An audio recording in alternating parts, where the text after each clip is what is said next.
केला बेचने वाली चुड़ैल। एक बार की बात है, जादूपुर नाम के गांव में करतब दिखाती एक औरत एक रेड्डी के लिए गांव में आती है। आइए आइए मेहरबान कदरदान, खाइए रोहड़ा के ताजे ताजे केले, कभी खाए नहीं होंगे ऐसे केले, पीले पीले केले खाइए। ये कहकर रोहड़ा हाथों में 4 केले लिए उन्हें सर्कल में जोर जोर से हवा में उछालती हुई करतब दिखाती है, जिसे देखकर आसपास के सारे बच्चे अपने अपने मम्मी पापा से उस औरत के पास जाने की जिद करने लग जाते हैं। पापा, ऐसा तो सर्कस में बॉल से होता है ना, ये आंटी तो केले से कर रही है, चलिए ना पापा देखते हैं। रोहड़ा एक पतली सी तार पर चलती हुई केलों से करतब दिखाती है। आते जाते सभी लोग बाहर रुककर उसके करतब देखते हैं और वाह वाही करते नहीं थकते। जैसे ही एक आदमी पास आकर उसे पैसे देने लग जाता है, तब वो कहती है, अरे नहीं नहीं साहब, मैं करतब तो बच्चों के मन को बहलाने के लिए करती हूँ, धंधा तो मेरा केले का है। पीछे देखो मेरी रिड्डी, जो भी मेरे केले खाएगा मेरी तरह चुस्त दुरुस्त और तंदुरुस्त हो जाएगा। पता चलता है क्या कि मेरी उम्र 55 की है।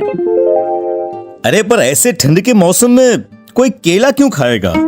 ये ऐसे वैसे केले नहीं है साहब, ये शरीर में गर्मी देते हैं, ठंड को दूर भगाए जो भी रोहिणा के केले खाए। पापा, अगर मुझे केले नहीं मिले तो मैं घर नहीं जाऊंगी। तभी उसके पापा कहते हैं कि बेटा, केले ठंड में कभी गर्मी नहीं देते, ये सब कहने की बातें हैं, सामान बेचने का तरीका है इनका। पर पिंकी नहीं मानती। मैं केले खाऊंगी। पिंकी की जिद के आगे नत्थू हार जाता है और उसे केले खरीद कर दे देता है। पिंकी खुश होकर केले घर ले आकर खाती है। अब मैं भी करतब करूंगी, कितना मजा आएगा, जादुई केले। पिंकी पहला केला खत्म भी नहीं करती कि वो बेहोश हो जाती है। दूसरे केले से एक काला धुआं आता है और रोहड़ा चुड़ैल बनकर बाहर निकल आती है। मेरे भूतिया केले बच्चे न खाए, ऐसा हो ही नहीं सकता। जादूपुर वालों, कब तक बचोगे? आ गई हूं मैं रोहड़ा, जिसका कोई नहीं कर सकता सामना। रोहड़ा पिंकी को गोद में उठाकर काले धुएं में कहीं गायब हो जाती है। शाम के वक्त नत्थू घर लौटता है और पिंकी को घर में ना पाकर उसकी माँ से कहता है, माँ पिंकी कहाँ है? अरे बेटा, उसे तो तू सुबह करतब दिखाने ले गया था ना, फिर कहाँ वापस आए तुम दोनों? मुझे लगा तू उसे अपने साथ मंडी ले गया होगा। हे भगवान, मेरी बच्ची कहाँ गई? मैं उसे घर ही तो छोड़कर गया था माँ। नत्थू गांव के घर कोने में अपनी बेटी को ढूंढता है, पर उसे वो कहीं नहीं मिलती। परेशान होकर आके रो रो कर नत्थू हिम्मत हार कर घर लौट आता है। अगली सुबह रोहड़ा फिर से करतब दिखाने आती है और इस बार पिंकी की तरह रोनी केले खरीद लेता है। 50 रुपए दिए थे पापा ने, सारे पैसों की मैंने केले खरीद लिए हैं। अब मैं भी आंटी की तरह ही करतबबाज बन जाऊंगा। यही सोचते हुए रोनी केले खाता है और पहला अकेला केला आधा खत्म भी नहीं करता कि चुड़ैल उसके सामने आ जाती है। मेरे साथ चलने का समय आ गया है रोनी। ये तो बस शुरुआत है, अब इस गांव के सारे बच्चे धीरे धीरे मेरे कब्जे में होंगे, एक बच्चा भी नहीं बचेगा। ये कहकर रोनी को गोद में लेकर काले धुएं में अदृश्य हो जाती है। इसके बाद हर रोज गांव में से कोई ना कोई बच्चा गायब होता, पर ऐसा क्यों हो रहा है किसी को भी समझ में नहीं आ पा रहा था। रोज की तरह अपनी बेटी पिंकी की तलाश में नत्थू गांव के एक तालाब के पास बैठा रो रहा था। कहाँ गई मेरी पिंकी? शकुंतला के जाने के बाद एक वही तो मेरा सहारा थी। अरे उसकी आत्मा कोस रही होगी मुझे कि मैं अपनी बच्ची को संभाल भी नहीं पाया। नत्थू ये कहता हुआ रो ही रहा था कि तभी तालाब में से उसे शकुंतला की आवाज सुनाई देती है। कहाँ थी तुम शकुंतला?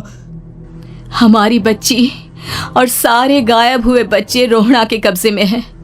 वो बच्चों को जो केले देती है उससे बच्चे बेहोश हो जाते हैं और उसके कब्जे में आ जाते हैं और वो उन्हें ले जाकर काली दुनिया में ले जाती है। पर वो ऐसा क्यों कर रही है? ये मैं नहीं जानती, पर उस दुनिया का रास्ता मैं आपको बता सकती हूँ। जहाँ ये नदी खत्म होती है वहाँ एक केले का पेड़ है, उसके नीचे एक दरवाज़ा है, वहीं से रास्ता जाता है उस दुनिया का।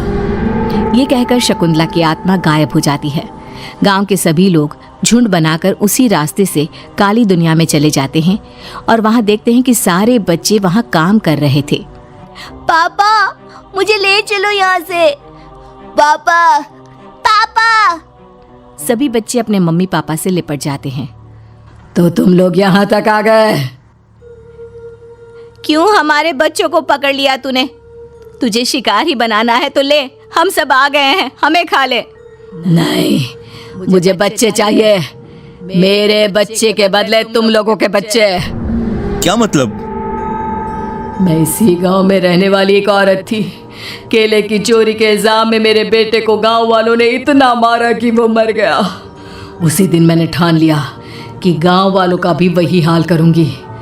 कुछ दिन बाद बेटे के चले जाने के दुख में मैं भी मर गई और मेरी भटकती आत्मा एक चुड़ैल बन गई। और फिर मैंने बदला लिया तुम सबके बच्चे छीनकर। बर्दाश्त नहीं कर पाए ना, सोचो मुझ पर क्या बीती होगी।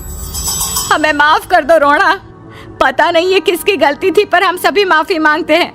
हमारी खुशियाँ लौटा दो, तुम भी तो एक माँ हो। गांव वालों की बात सुनकर रोना का मन पिघल जाता है और वो बच्चों को छोड़ देती है। उसके बाद काली दुनिया बच्चों के लिए जादुई दुनिया बन जाती है। अब कोई भी कभी भी वहां आ जा सकता था।